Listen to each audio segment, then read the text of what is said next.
Welcome to another week in the world. And boy, do we all have something in common, which is really cool in a weird way. So listen, I know that I'm eating into time, so let's just get going because I bore myself with my monologues. We have a birthday to celebrate. It is Nancy's birthday. So Nancy, if you would have come off mute. Everybody come off mute. Nancy, Happy birthday. Happy birthday. Feliz cumpleaños. Happy birthday! Happy birthday! Happy birthday! Felicitaciones. Yeah, thank you. Happy birthday! Nancy, it's your birthday. Yeah. What's going on your birthday? Not much, really. Did you get any messages from anybody? Did you have Everyone in my family on Facebook. My brothers, my sisters. How many brothers and sisters do you have? I'm the youngest of 6. Oh my goodness. Wow. And how many nieces do you have? So you've got a lot of birthdays to remember every year. Yeah, oh my God. Okay, nieces and nephews, I have about 19. Whew. And great nieces and nephews, somewhere between 25 and 30. Oh my goodness, you guys are prolific. Oh yeah, we Clancy's, we just took over. Amazing. Are they all right? Are they all well? Yeah, they're fine. They're just scattered. Yeah, they certainly are. Do you meet at Christmas usually, or do you get together as a family? Do you make a point of getting together? Not really. We'll try to keep safe because some of my older ones were kind of up in that bracket. Sure. I mean, absolutely. I completely understand that for now. But traditionally, do you find a time to get together? We used to, but after my parents passed away, we didn't have the gatherings that we used to have. What do you have? Do you celebrate in a particular way? I mean, my wife's family is Italian, and they do all things kind of like Italians. Do you celebrate in a particular cultural way? I mean, we're Irish, but I think we're kind of wannabe Italians. I mean, I know that half my family is definitely British, Celtic. The Sudan I know for really well because not only did we your name too. I'm inbred, you know. We married our first cousins. And they didn't allow anybody to marry outside of the family until my father married my mother. Have you been drawing much? What have you been up to? I haven't drawn a while, but I ain't got a chance to. I got an idea to draw something. I want to draw Mickey and his friends, like Donald Duck, as the classic Star Trek people. Who's going to be Kirk? Is that going to be Mickey? Of course, the main guy. Donald Duck has to be McCoy. Who's Spock? Goofy. You've already got it figured out, haven't you? Let's see. Daisy Duckleby, Nurse Chapel. And Minnie has got to be O'Hara. That's going to be fun. What's going on? How are you? What's happening in your world? Not much. I'm waiting for my new license to come in. I just had to renew my license, today's my birthday. A license for what? Do you mind me asking? Driving. Oh, driving. Okay, yeah, of course. I didn't realize. Yeah, absolutely. Yeah, I renewed a couple of weeks ago. Okay, so it's not like a license to kill or anything. You're not a secret spy.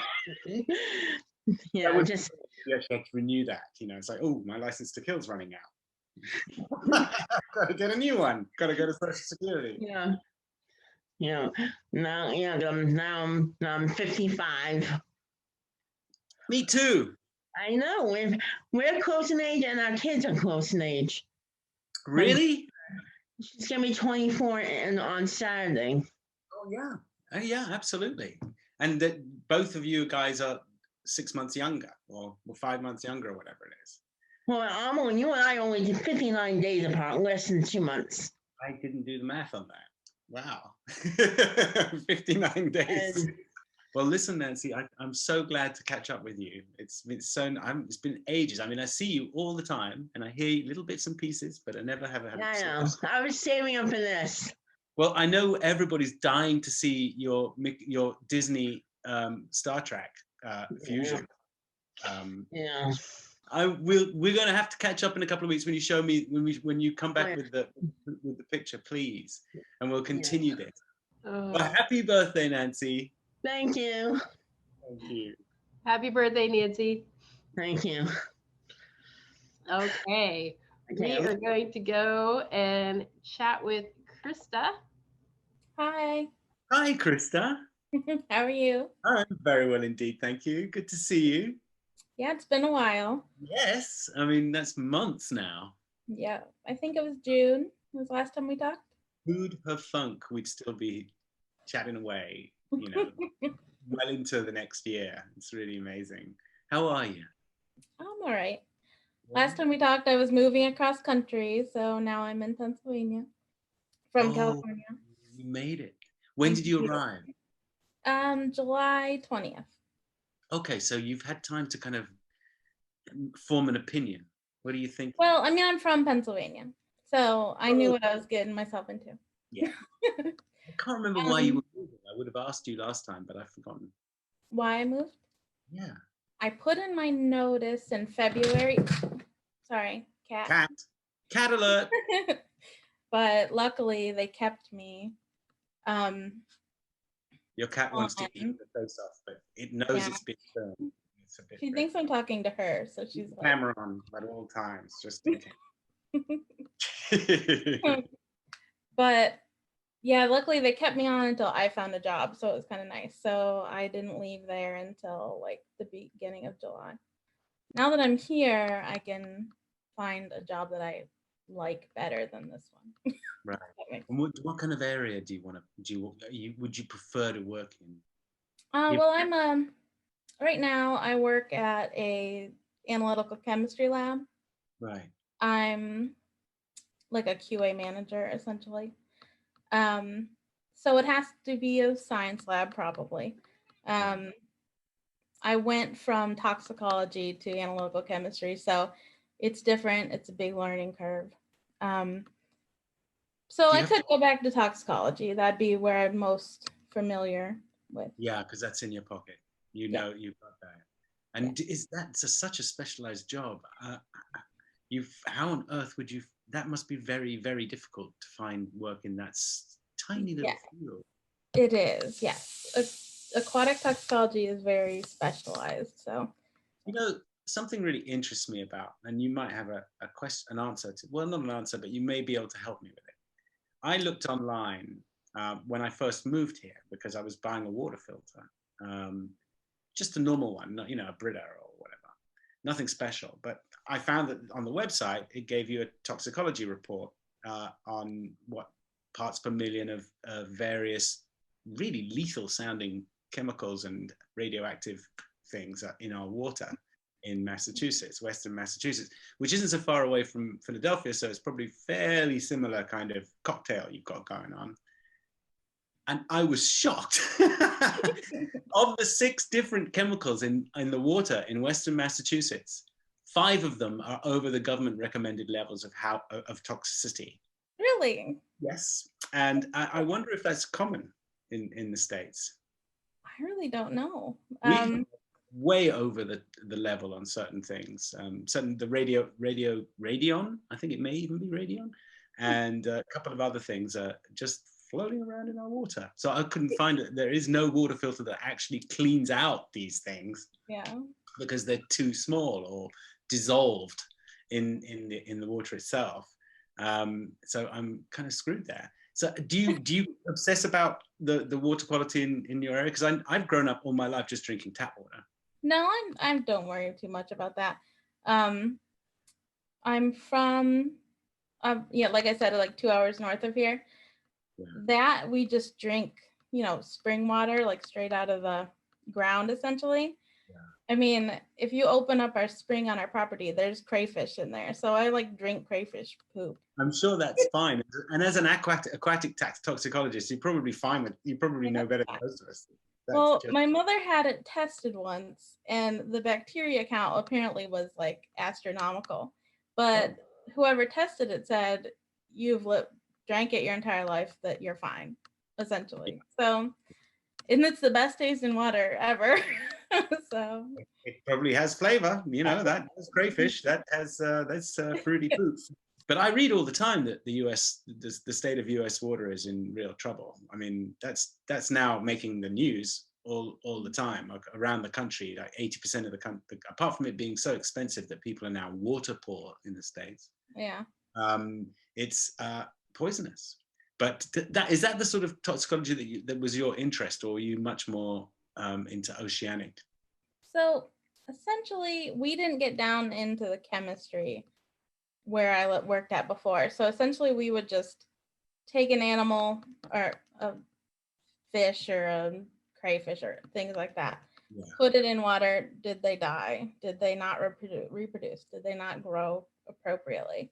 And then we kind of did that, not in depth. You know, we didn't go down, why are they dying? We just gave the basic, they are dying. Yes. Okay. You know. So now that I'm in an environmental chem lab, they do the more nitty gritty, you know, what are the metal contents, stuff like that. Yeah. That's more interesting to you. I have never been in this like analytical chem world, and so I'm still learning. But luckily I'm just like the QA manager, so I don't have to do the chemistry. I just need to make sure that it's being done correctly. So how do you know? It's tough. So I essentially read, you know, the state of Pennsylvania and the government has criteria that you have to do essentially. And I have to read everything and then audit the lab and make sure everybody's like, you know, dotting their I's, crossing their T's type of a thing. Okay. Yeah. So you're sort of an ombudsman for making sure that these chemists are not doing crazy things. Yeah. Yeah, exactly. It sounds a lot more scientific, but frankly, not to be rude, than your last job where you would just throw a crayfish in water. Well, this water's not good. We will mark this water as bad. Yeah, but you know, it was a little bit funner because you could, you know, play with fish and stuff all day long. Yeah, that is kind of fun. We had this one, the crabs would like escape sometimes, and this woman came to fix the copy machine in the office, and she moved the copy machine, and this crab that had all this like fuzz on it, like dust, just like scuttled across the floor. She screamed. It was like, oh my goodness. It's such a great thing that it was still alive. I know. Yeah. Fantastic. Well, I'm so happy to talk to you. I'm gonna move on, not because I don't like talking to you, but because I can get two more people. But I'm notoriously over the limit all the time. So it's great to catch up again. Yeah, just come back on any time and jump in. Okay. Thank you. I'm usually here, but I keep my video off. So. Well, you can keep it on and put your hand up anyway. Come back. Right, thank you. Thank you. Thanks, Krista. Bye. All right, next up, we are going to talk to Kelly, and I believe this is Kelly's first time. Oh. Yes, hi. Oh, hi. Hi, Kelly. Hello. What? How brave of you. Wow. Pop up the courage and come and talk for the first time. Somebody invited me on the Facebook Star Trek Deep Space Nine fake group, and I actually didn't want to at first because I was afraid I was going to barf. This has been very, very cool. That's so great. It's so great. So I have to tell you, but you are probably the reason I love Star Trek and the reason I survived high school. I was a teenager in the 90s. Now I'm being dead serious. I was a teenager in the 90s, and there was Black people in Star Trek. I mean, you can't say LaForge wasn't Black, and you can't say Sisko wasn't Black, but there weren't many brown people on TV at all. Yeah. And you're brown, and you're mixed race like I am, and Bashir had a confident but quirky personality, and he was still kind of treated like other, even though he was good at what he did. And I had that personality, and thank you. Thank you for giving me a little bastion hope every day. I binged watched DS9. I probably started watching season 3, but I binged watched it before it was a thing. I learned how to record on my VCR, and every night, UPN, it was recorded like 3 times a night. So I was done with the first 3 seasons in probably 4 months. How fantastic. That is just one. That's a great story. That's really good. Thank you. Wow. Where were you at school? What part of the world? I live in central New York. So down Route 90 from where you are, I guess now. Yeah. Yeah, absolutely. So in Yeah, like it goes, near Albany, that area? No, I'm in Rome. It's right between Utica and Syracuse. So Okay. like dead smack in the middle of the state. Yep. Right. Yeah. Smack in the state. That's amazing. And oh, hi, that's better. Less shy now. She's a little overtired since like I signed up for this. I'm like, you gotta promise me you'll either be in bed or you'll behave. Please, please, please. And her little brother is asleep. But she decided to sneak out of bed. How old is she? How old are you? Mouse in my room. How old are you? That's what we think, maybe. But like there's only one and our cat is lazy. So Krista's cat doing the jumping thing, my cat not so much. Mice are pretty cute. They don't mean no harm. They're just a little bit dirty. Have to clean up after. Then why do they chew walls? They do. They chew walls. They chew everything. You can put if you put a biscuits or a cookies in a tin, they'll find a way to chew through it. They'll get in. They'll get in there. Yes. I'm away from this place. So he asked how old you were. You gonna tell him? 6. Sick? You're gonna be sick? 6. Oh, sick. Oh, phew. Thought for a minute you weren't good. Oh, that's a relief. Dad jokes, they make her groan. How is she doing? How are you doing in all this with all this stuff? How are you doing with you at school, preschool? She is in 1st grade and we've been doing school virtually through Google Classrooms. So on one side of my dining room behind me is my desk hidden behind a door, and her desk is on the other side. And her desk is the problem because I run around the house with my little brother chasing me. Yeah, well, that's a thing. That's kind of your job. Yeah. Run around the house. That's one of the things you have to do. I was gonna say she's also a little scientist, so like she's taken this COVID thing a lot more practically than some of my friends who are grown adults have. Oh. So, yeah. What are you up to? What are you doing? What's happening? What's the science that you're trying to do? What type of science things do you like? Paleontologist. Paleontology? That's fantastic. Bones. Well, not bones, but seashells. Oh my goodness. I know for a fact I didn't even know how to say paleontology until I was about 25. So that's amazing. Only 6. I know. I know about dinosaurs. What's your favorite dinosaur? T-Rex. The big guy. The king really... with the dinosaurs. I wasn't planning this, so thank you for letting her chill with us. I love it. We're just, she's so welcome. It cheers up my day and everybody else's too. So it's really lovely. And we love the fact that you're a paleontologist. That's just crazy talk. What's mom do? Do you know what mom does? Park ranger. Park ranger. My goodness, that's quite an important job. That's actually also sort of a paleontologist. I was going to say you're going to see a lot of fossils out there. As archaeologist. She has, yeah. I studied anthropology, social anthropology, and a little bit of archaeology. And I work at a historic park in New York. So yeah. That's fantastic. What a fascinating job. So what happened? So you obviously, is it because it's open? It probably shut again, but it was open for the summer, was it? Or well, yes, parts of it were open. So I guess I can say this because I'm not using it to my advantage. I work at Fort Stanwix National Monument. And because it was an outdoor area, most of the outdoor buildings of the fort were open. Our visitor center, our museum have remained closed. I've been doing all sorts of website stuff for the Park Service for the past 8, 9 months because I have both my littles at home and my mother is high risk. So I've had a very different year than I normally would, but then again, everybody has. Yeah. I grew up in this beautiful historic upstate town, or central New York town. It's a thing.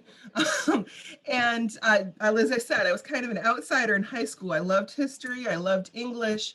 But like, I didn't hang around with any of the cool kids. And I spent a lot of time with my great aunties who dared me to go get a volunteer job at that national park.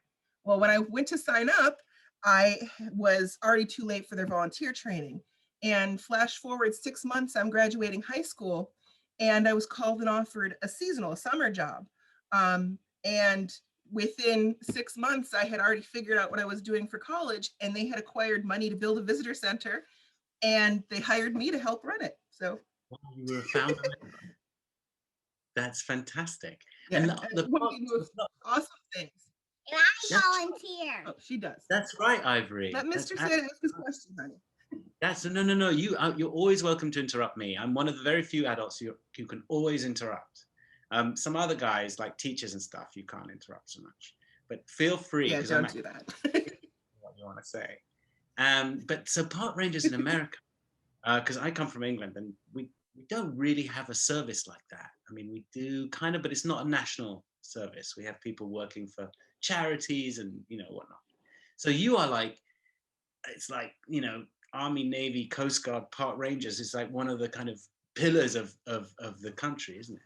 Yeah, I guess so. Yeah, and I've had the very awesome honor. I've worked at George Washington's birthplace in Virginia.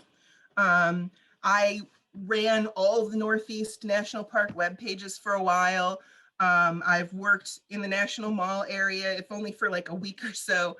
I used to do details regularly at other parks. So I've gotten to see more of the Park Service than a lot of my colleagues have, but I ended up right back in my hometown, and that's like so awesome to me. It's poetic. I think my mother would have liked it more if I had gone out to a big Western park like Yellowstone or the Rocky Mountains, because she would have hitched a board and like moved in with me immediately. But I love history. I absolutely love the historic parks.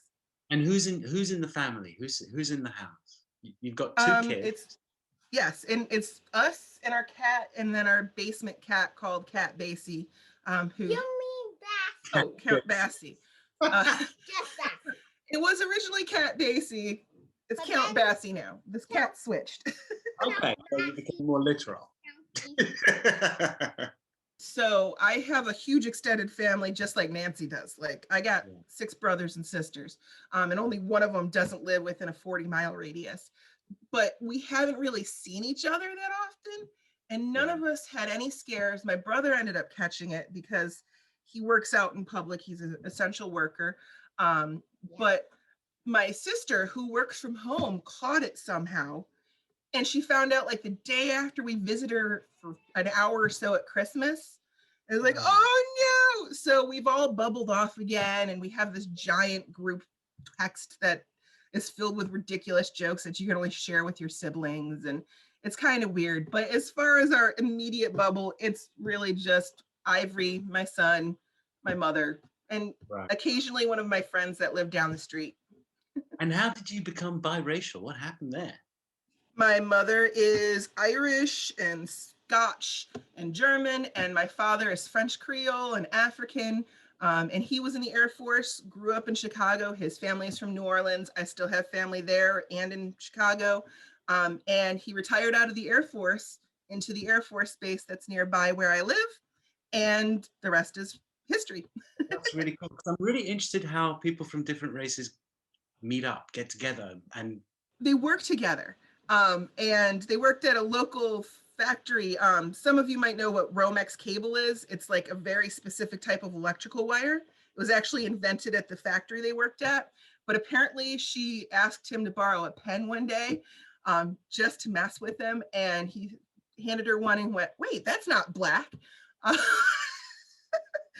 like, oh gosh, Mom, you said that today?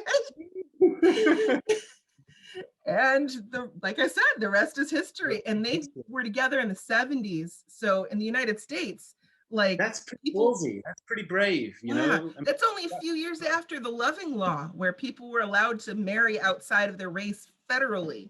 I'm always fascinated because I think that we're so far behind. I mean, we should all be having multicolored children, you know, all the different. Was I had my beautiful Star Trek encyclopedia, and I'm flipping through, and Star Trek Generations had just come out. I'm like, Malcolm McDowell is his uncle? What? And then I started like looking at early things on the internet, and it's like, whoa, his mom's from England, his dad's from Africa. He's like me. He really is just a brown dude. It's like, that's cool. Yeah, that's really cool. I really love that. Ivory, do you know what, do you want to be a paleontologist when you grow up? She says yes, and I already am because I've found shells. There's a big shell formation in this area, and she'll go with her father and they'll chink them out every once in a while. So, yeah. Absolutely right. She already is a paleontologist. She ain't hanging around. You don't have to wait till she grows up for that. Yeah, she's a very intrepid young girl. That's fantastic. That's really cool. We do have a special surprise guest for Ivory if she wants to come look at the screen. Oh, Ivory, come look at the screen. We've got a guest. Oh, I love it. I want a T-Rex. that is And the a best tea. thing is that if you wear it in public, you don't need to wear a mask because it has plastic covering. I love you. Well, you certainly have your hands full, and you've been doing incredibly well. I'd love it if you could give us more of if you could come back and give us a more of a chat about your work and with some photographs. Yeah. We've got environmentalists and etymologists and all kinds of interesting people who all part of, you know, that we're all interconnected in some kind of sort of way. And, I haven't had this much fun talking about Star Trek since like I was on a message board way back in 1999. Like, this is awesome. It's lovely to meet you guys, and I can't wait to meet all of you. So next time, the little one who's probably in bed, we'll maybe get you a little, and we'll have only 3 now. dive into into your world and what you're. Oh, I'd be happy to discuss. This has been an honor. Discussion and everything. Please come back and do a presentation. I will. Thank you. I will. All right. Thank you so much. Thank you so much. Thank you, Ivory. Goodbye. Oh, thank you, Kelly and Ivory, for that shot of serotonin. Much appreciated. All right, we've got time for one more. We're going to talk to Elmi. Elmi. Hi. Time. I haven't talked to you for ages. How are you? I am very, very good. Possibly the best I have been since I was about 10. I can't a lovelier thing to hear. I have the social club to thank for that. Yeah. Well, we have you to thank too. So it's all very mutual. What's going on in I feel very, very lucky just because I hear so many stories from everybody else, and this is in between. Okay, where do I start? Okay, so at the beginning of this year, I was using a wheelchair, and like up until like July, I was using a wheelchair, and like I didn't leave the house except for like medical things. I remember you told me, and you were totally indebted to your mama, and you owed everything to her, and you said, I quote, "I can't do anything without her." Yeah, still true. Then little achievements happened, and in between the performance of the first one and the second one, I had this dream, and it was in a parking lot in the dark.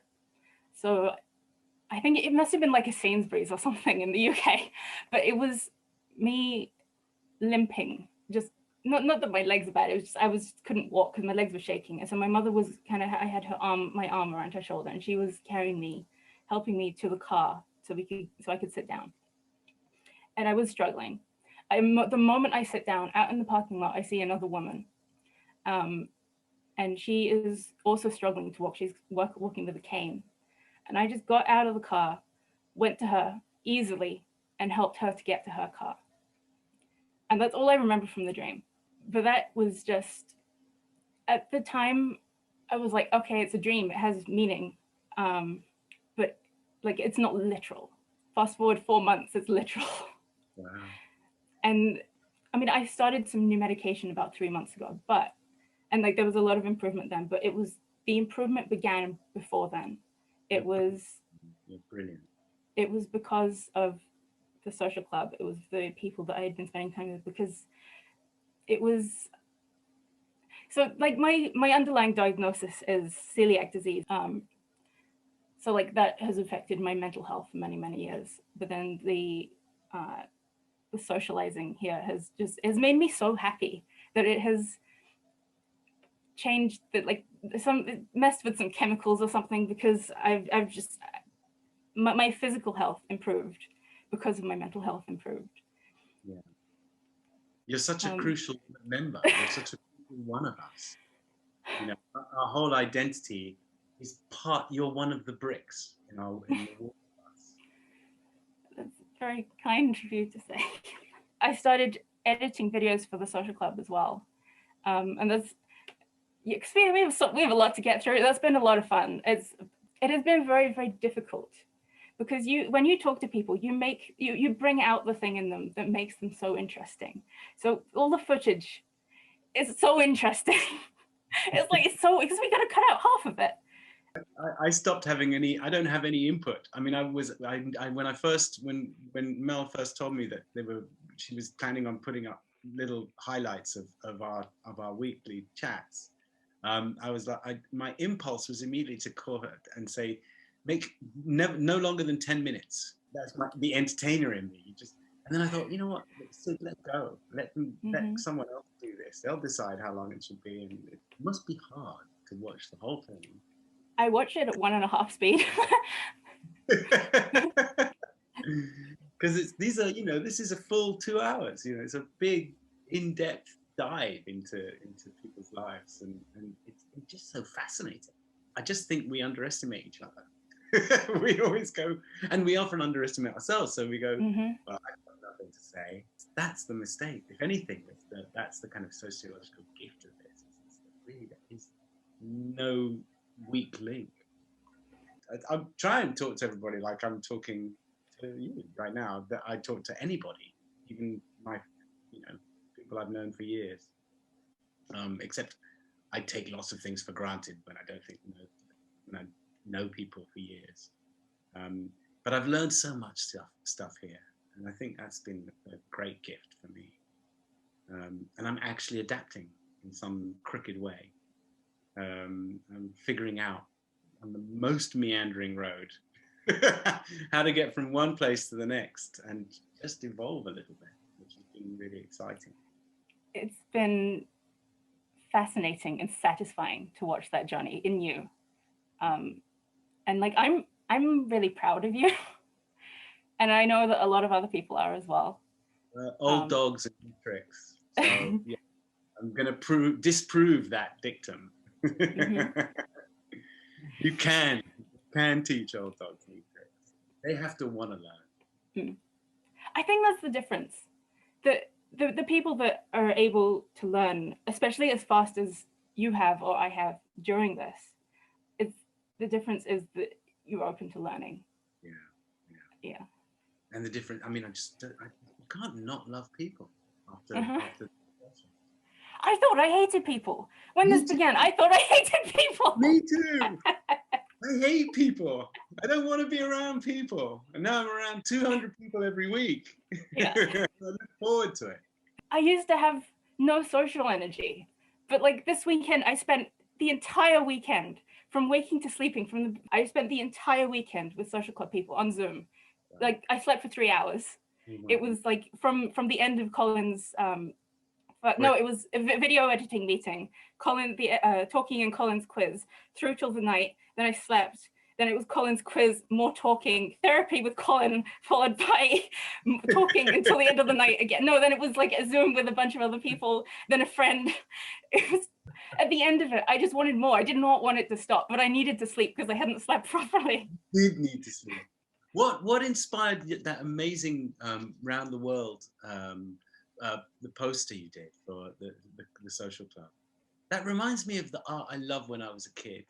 I used to love this exact kind of art because I could just keep finding things that I just was, and you know how you look at the same painting or piece of art when you're a kid, again and again and again and again, because you're looking for stuff. And every time I look at it, I can find more stuff, subtle things. I think I was inspired by that same idea. Yeah, it's what Mel wanted. What she said, rock band tour T-shirt, and Mel wanted Easter eggs, which I originally assumed meant she wanted something central with like some little hints here and there. But I was like, what if the whole thing was just Easter eggs? What if it was nothing but Easter eggs? I go on about what makes good art, and there's only really one word, and that's generosity. And that's what is in here. And I just love generous art, and this is so generous. It took me 10 years of drawing before I liked anything that I did. I have a question for you. Sure. What does love mean to you? There are two answers. There's the answer that is intellectual, chimes in with a lot of what people were saying, which was total generosity, selflessness. It's being present for someone, being in the same space, being okay with that. And the other one is much harder to explain because it really is a chemical thing. It's a feeling where your insides fizz. You begin, like someone opened a sparkling water and you're like, whoa. And that happens to you from time to time. And it doesn't necessarily, it's not inspired by anything normal necessarily. I mean, you know, not normal, typical. It's not inspired by seeing someone or something. It can be inspired by looking at a piece of art, or yeah, I was gonna say, you know, Ivory fly off the sofa next to her mom or something like that. Those things can all trigger that fizziness. So I guess it's a kind of fizzy generosity. It's a kind of hybrid what it is. I'm really big on the word generous. Generous, I think, is a pretty good one-word thing to live your life by. If you have to pick one thing. I think that trait in you continued because what you have been doing here is extremely generous as well. Well, actually, that is weird. I'm going to not take credit for that because I think that is a weird self-perpetuating osmosis kind of genie that we've let out of a bottle in this social club, which is probably pretty unique. It really is a sort of communal thing. I don't think it's any one particular person or No, actually, now you say that, no, I would agree because I think the people here would show up even if you weren't here. Exactly. And that is why it's kind of fun. And all I'm doing is comparing, you know, and I kind of enjoy it because we need a connective tissue. Hopefully that answers your question about love. People never fire those questions at me, so that's kind of cool. What is your favorite place? That's a good question. I suppose my house in Sussex. We moved there when I was about 15 or 16. My mother designed and planted the garden, and she was just she loved that place, and so her spirit just dances everywhere. My stepfather was happiest there. My brother was pretty much born there. He was 1 when he moved in. It's a higgledy-piggledy 15th century British farmhouse, and it just is the most beautiful place. I love that place. I feel home there. I can't see a neighbor. We're in the middle of 5 acres. We have dogs, and I can let my dog out, and I don't worry about her. She just goes, and she can run for miles, and I know she won't go near a road because there's just not enough roads. And so that I love that place. That's home. That's, you know, there are some places you call home, and sometimes you move to another house, and you may be there for 20 years, but you still call the first place home. Yeah. That's home. Yeah, that when you were saying that reminded me of what you said earlier when you were asking about Wellington and said something about Xanadu. And what I was going to say, that I needed to get through the rest of the story first, but it was that now that I am able to walk, I can go on walks to the end of the road and back. And it is so beautiful out there, and I have not seen it for years. And because I couldn't walk before, then I could walk for about a year, and I saw most of a year's worth of scenery changing, but I never saw a full year. But I'm able to walk, and it's summer now, and it is gorgeous out there. This is the one safe place in the entire world right now, and it is so beautiful, and I could not be luckier to have everything that I have here and everything that I have here with the social club. And I just so happy for you. That's such a that's such a great place to be. It really is. You can build on that. So what's my challenge? Draw or paint, or use any material that you have, artistic material that you have, to paint a drawing or of your favorite place. Oh, okay. Of my favorite place. All right. Yeah. I'll try and come up with something. I absolutely will. I'm so happy to talk to you tonight. Thank you. Tomorrow, whatever time it is. All right. Thanks, everybody. We'll see you next time. Good night. Hi, guys. Good night. Thank you so much for welcoming me.